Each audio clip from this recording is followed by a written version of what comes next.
Ni ukweli usiopingika, kitendo cha kumwagi mtu ni afya ya akili, ni afya ya mwili, ni afya ya fahamu na maarifa, ni afya ya kujiona kwamba wewe ni mshindi na wala sio wa kushindwa, ni afya ya kuona kwamba wewe unaweza, ni afya ya kujiona kwamba uko mikono salama.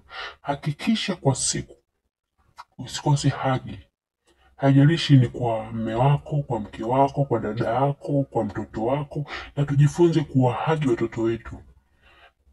Kitendo cha kumwagi mtu ni kuweka akili kuwa salama, na hasa kwa watoto wetu tuwatengeneze mazingira ya kuwatengenezea mahagi. Yaani nikisema hagi inamaanisha kwamba kumbato ni afya ya akili. Asanteni sana kwa kunisikiliza. Wataalamu wanasema kwamba kumbato ni afya ya akili, ya kumweka mtu kuwa sawa kiakili, kifahamu, kimaarifa. Yaani ni mtu anajikuta inafika mahali anajiona kwamba yeye anaweza, yeye ni mshindi, yeye ni mtu kati ya watu, yeye ni mtu kati ya watu wengi, anaweza kufanya kitu chochote, anaweza kujibidiisha. Yaani kumbato linamtengenezea mtu maarifa ya kujiona yuko mikono salama kabisa, yuko mikono salama kabisa, yupo kwenye ulinzi mzuri kabisa.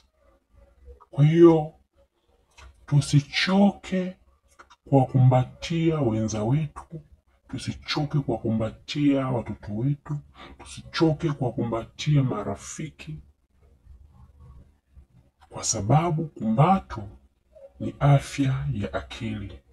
Kumbato ni usalama wa maisha yako. Kumbato linakufanya wewe uonekane ni mtu kati ya watu. Kumbato linakupa mapumziko makubwa sana ya maisha. Kumbato linakutengeneza kiakili, unakaa sawa. Wanasaikolojia wanasema kwamba kwa siku hakikisha usikose makumbato karibia hata 8. Yaani kama una uwezo nayo, kwa siku usikose makumbato kuanzia 8, 9 kwa siku. Asanteni kwa kunisikiliza.